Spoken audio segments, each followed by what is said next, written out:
Assalamualaikum warahmatullahi wabarakatuh. Kembali lagi kita akan membahas di perkuliahan manajemen sumber daya manusia. Kali ini topik yang akan kita bahas mengenai kompensasi. Kompensasi ini adalah upaya kita untuk menghargai kerja dari karyawan. Ya. Namun pada dasarnya kompensasi ini tidak hanya berupaya untuk menghargai atau menunaikan kewajiban kita sebagai pemberi kerja ketika karyawan telah selesai menunaikan tanggung jawabnya, tapi juga ada upaya untuk mengejar strategi. Bagaimana maksudnya kaitan antara manajemen kompensasi dengan upaya kita untuk mencapai strategi akan saya jelaskan lebih dalam di slide berikutnya. Namun untuk di awal akan saya jelaskan mengapa kita atau apa penentu kita membuat tingkat penggajian atau tingkat pengupahan. Nah, pada dasarnya faktor-faktor yang menentukan salah satunya adalah upaya kita untuk memberikan kompensasi terhadap karyawan. Bentuknya adalah semua upah atau gaji atau penghargaan yang kita berikan kepada karyawan karena merupakan kewajiban ketenaga kerjaan. Kemudian pembayaran yang sifatnya adalah finansial langsung. Nah, pembayaran ini bentuknya seperti gaji, upah, insentif, komisi, dan bonus. Semua yang saya sebutkan tadi merupakan finansial langsung. Kemudian ada pembayaran finansial yang tidak langsung. Nah, pembayaran finansial tidak langsung ini manfaatnya baru kita rasakan setelah kita menggunakannya. Namun tentu saja pembayarannya sudah diberikan oleh perusahaan. Contohnya apa? Finansial tidak langsung yaitu asuransi. Kita harus memahami kebijakan perusahaan, strategi perusahaan, dan kaitannya dengan kompensasi. Seperti yang telah saya sampaikan. Nah, kita harus menyesuaikan ya antara strategi perusahaan dengan manajemen kompensasi. Ya. Artinya kita harus menciptakan sepaket sistem penggajian atau sistem penghargaan yang kita khususkan untuk menargetkan perilaku karyawan yang dibutuhkan oleh perusahaan, sehingga perilaku karyawan tadi bisa mendorong organisasi untuk mencapai ya strategi bersaing perusahaan itu sendiri, sehingga nantinya seorang SDM atau manajer SDM akan membuat kebijakan dengan top manajemen ya, menentukan kebijakan dengan top manajemen sehingga mereka nanti akan menghasilkan kebijakan yang konsisten dengan tujuan strategi perusahaan. Nah, jadi seorang manajer SDM nanti akan berkoordinasi dengan top manajemen untuk menghasilkan kebijakan yang harus konsisten dengan sasaran strategi perusahaan.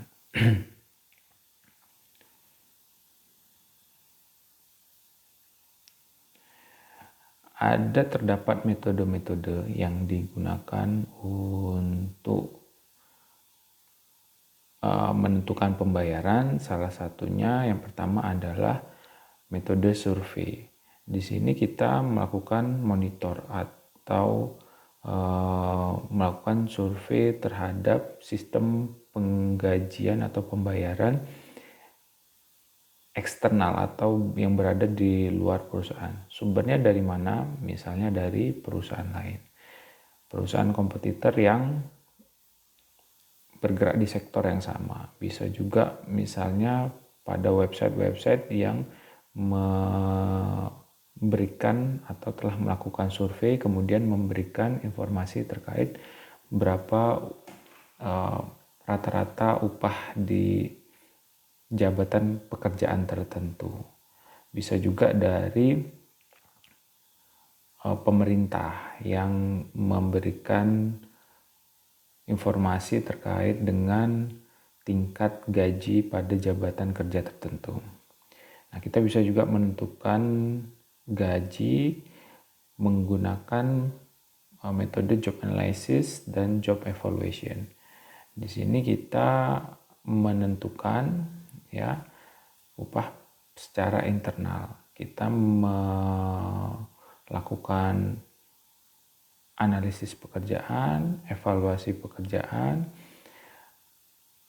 dan kita nanti pada evaluasi pekerjaan dan analisis pekerjaan meranking, kemudian menentukan,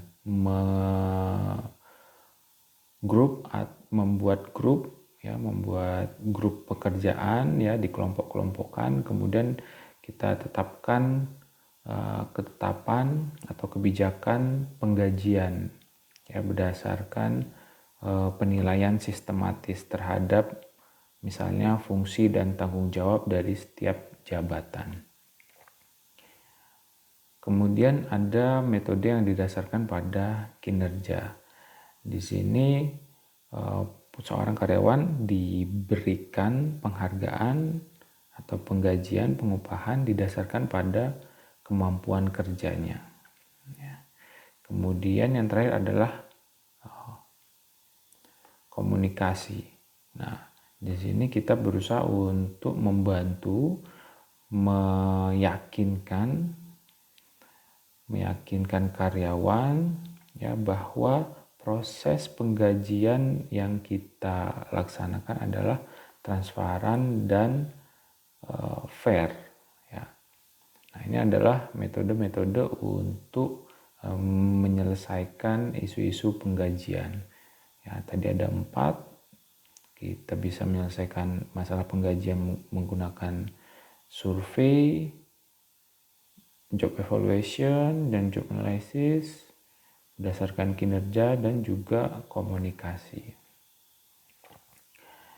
Saya masuk di slide berikutnya mengenai bagaimana membentuk tingkat pengupahan. Ada beberapa langkah yang harus kita lakukan. Langkah pertama adalah melakukan survei gaji. Di sini kita bisa menentukan tingkat pengupahan dengan melakukan survei terhadap kompetitor, terhadap mungkin juga perusahaan konsultan yang telah melakukan atau membuat ya tingkat pengupahan mereka. Nah, kita harus menggunakan survei ya, metode yang digunakan survei, kemudian membuat kuesioner. Nanti kita akan memberikan beberapa pertanyaan kepada informan-informan yang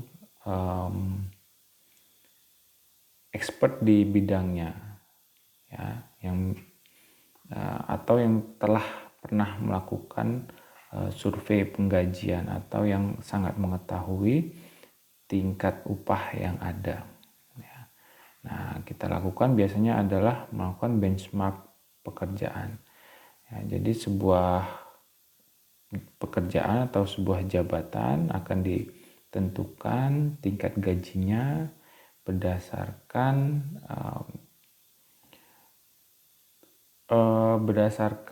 apa tadi hasil yang telah disurvei dan apakah memang layak secara relatif jika dibandingkan dengan tanggung jawabnya yang ada di dalam perusahaan. Berikutnya yang kita lakukan adalah job evaluation. Pengertian dari job evaluation ini adalah upaya untuk memperbandingkan secara sistematis ya dengan tujuan untuk menilai apakah sebuah pekerjaan ya, layak untuk diberikan tingkat atau ranking tertentu dengan membandingkannya terhadap pekerjaan lain atau jabatan pekerjaan lain ya. Nah, dalam mempertimbangkan itu ada beberapa faktor-faktor yang fundamental. Contohnya adalah keterampilan ya, kemudian kemampuan ya, kemudian seberapa besar usahanya, seberapa besar kewajibannya, dan bagaimana kondisi pekerjaannya. Misalnya keterampilan apa saja yang dibutuhkan. Kita peringkatkan. Kalau memang keterampilannya sangat khusus, maka kita nilai tinggi. Kalau misalnya membutuhkan effort yang tinggi, maka kita beri nilai yang baik juga. Kemudian tanggung jawabnya. Apakah dia harus tanggung jawabnya misalnya membawahi satu cabang, maka tanggung jawabnya lebih besar dibandingkan dia tidak memiliki bawahan seperti itu. Kemudian kondisi bekerjanya. Jika kondisi bekerjanya sangat berbahaya, maka mungkin kita akan nilai tinggi. Nah, ini merupakan langkah kedua dalam menentukan tingkat gaji. Dalam menyiapkan evaluasi pekerjaan, kita terlebih dahulu harus mengidentifikasi kebutuhan terhadap job evaluation. Ya, artinya jabatan apa saja yang belum ada penggajiannya, sistem penggajiannya. Mungkin karena jabatan ini baru. Ya, mungkin juga kita harus membuat penyegaran karena penetapan gaji sebelumnya belum dilakukan secara sistematis. Ya. Nah, dalam job evaluation ini kita juga membutuhkan stakeholder yang akan kita wawancarai. Ya. Kita wawancarai, ya, sehingga nanti kita perlu membuat ya komunikasi, kita sampaikan kepada karyawan sehingga nanti karyawan mau kooperatif ya, menyampaikan informasi yang mereka ketahui terkait dengan pekerjaan yang mereka lakukan ya. Kenapa kita harus wawancarai karyawan? Karena kita harus nanti mengetahui tingkat kondisi kerjanya, tingkat tanggung jawab kerjanya, dan lain sebagainya. Kemudian selain itu, dalam job evaluation tidak hanya dinilai oleh bagian SDM, tapi juga ada komite evaluatornya yang secara independen nanti dibentuk untuk menilai. Nah, yang terakhir adalah melakukan evaluasi. Langkah ketiga dalam menentukan tingkat penggajian adalah pengelompokan jabatan ya, pengelompokan jabatan ke dalam tingkat penggajian. Jadi pay grade ini adalah memperbandingkan jabatan-jabatan yang ada relatif ya, kemudian nanti dipertimbangkan kesulitan dan kepentingannya ya. Jadi nanti ada beberapa jabatan misalnya yang kita ketahui dari survei, dari salary survei, dari job evaluation maksud saya, misalnya ada pekerjaan OB, kemudian sales, kemudian ada supervisor, kemudian ada manager. Nah, maka itu akan kita tentukan grade-nya dari masing-masing jabatan tersebut ya, karena akan ada perbedaan level seperti itu. Nah, setelah kita mendapatkan level tersebut ya yang kita dapatkan dari tadi evaluasi pekerjaan, ya berikutnya dikelompokkan level-level jabatan tadi, kemudian kita tetapkan, ya ini merupakan kebijakan dari perusahaan berapakah tingkat gaji pada level-level jabatan tadi ya. Mungkin secara sederhana OB grupnya atau levelnya level 1. Yang level 1 ini selain OB misalnya juga tukang kebun. Nah, kemudian ada level 2. Di level 2 ini misalnya ada sales, kemudian misalnya ada admin. Nah, itu merupakan pengelompokan yang kita lakukan. Nah, setelah ada pengelompokan level 1, level 2 sampai level 4 misalnya, kita tetapkan gaji ya menggunakan skala interval. Nah, misalnya level 1 interval gajinya antara 2 juta sampai 4 juta. Nah, penentuan itu sebenarnya juga kita lakukan sistematis. Hanya saja tidak akan disampaikan pada kuliah ini. Biasanya di kuliah praktikum. Nah, ada perbedaan dalam menilai pekerjaan jika pekerjaan tersebut dilakukan oleh para profesional dan para manajerial. Nah, tentunya harus kita buat sistem yang lebih baik karena mereka merupakan SDM kunci bagi perusahaan kita. Nah, ada unsur-unsur yang perlu dipenuhi dalam mengkompensasi manajer. Yang pertama adalah gaji dasar, ya misalnya gaji yang sudah tetap dan bonus yang juga sudah tetap. Kemudian insentif jangka pendek, ya bisa dalam bentuk uang, bisa kita berikan saham perusahaan. Kemudian kita bisa memberikan insentif jangka panjang, ya, misalnya juga saham. Kemudian benefit yang dikhususkan untuk para eksekutif, misalnya rencana pensiun, rencana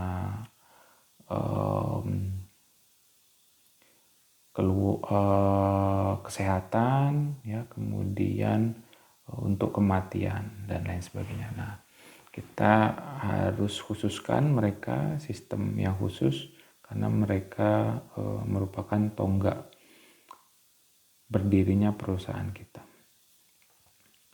Nah, dalam memberikan kompensasi terhadap karyawan profesional, kita secara khusus melakukan evaluasi pekerjaan khusus pada pekerja-pekerja profesional. Nah, biasanya faktor-faktor kompensasinya fokus terhadap penyelesaian masalah, kreativitas, skup pekerjaan, ya, pengetahuan teknis, dan keahliannya. Jadi ada perbedaan antara bagaimana kita menggaji karyawan yang profesional dan karyawan yang biasa. Ya, jadi kita mengharapkan faktor-faktor yang kita tetapkan ini bisa sesuai dengan apa yang mereka miliki. Kemudian pekerja-pekerja profesional ini sistem penggajiannya juga bergantung pada pasar. Dibuat karena nilai pasar yang dibentuk. Karena terkadang para pekerja profesional ini memiliki daya tawar terhadap perusahaan-perusahaan, berapa gaji yang dia inginkan. Karena keahliannya sangat dibutuhkan. Ya, sehingga dia bisa melakukan penawaran gaji yang dia inginkan. Nah, saya juga akan menjelaskan bagaimana menetapkan ya kompensasi yang berdasarkan strategi yang diinginkan oleh perusahaan. Dengan membuat perencanaan kompensasi yang mendorong ya sasaran perusahaan bisa tercapai. Jadi kita bisa menurunkan strategi kompensasi di divisi SDM dengan menurunkannya dari visi misi perusahaan. Jika kita ingin menuju visi misi perusahaan, maka kita membutuhkan perilaku-perilaku, kondisi-kondisi, ya, asumsi yang kita anggap itu merupakan dibutuhkan untuk mencapai visi misi tersebut. Jadi kita membutuhkan kompetensi dari SDM, ya, kompetensi apa yang kira-kira juga dibutuhkan untuk mencapai visi misi perusahaan. Nah, fokus karyawan ya didasarkan pada nilai-nilai berupaya untuk mencapai kemenangan ya atau kompetisi dengan kompetitor kita. Eksekusi, kecepatan, menjadi lebih baik, menjadi lebih cepat, dan menjadi lebih kompetitif. Nah, tadi selain ada faktor-faktor yang ingin kita capai, ya, faktor itu kita anggap bisa digunakan untuk mencapai visi misi perusahaan. Kemudian ada juga fokus yang kita harapkan bisa dicapai oleh karyawan. Tadi misalnya contohnya adalah ingin menang, ingin menjadi lebih baik, ingin menjadi lebih cepat, ingin menjadi lebih kompetitif. Nah, itu biasanya kita buatkan di dalam perencanaan kinerja karyawan. Seperti itu. Sehingga mereka bisa fokus pada tujuan-tujuan ini dan nanti kita akan memberikan penggajian atau pengupahan berdasarkan ketercapaian yang sudah kita tetapkan tadi. Ya, sekian dari saya untuk topik hari ini berkaitan dengan kompensasi. Semoga bisa bermanfaat. Saya cukupkan pertemuan kali ini. Saya sudahi. Assalamualaikum warahmatullahi wabarakatuh.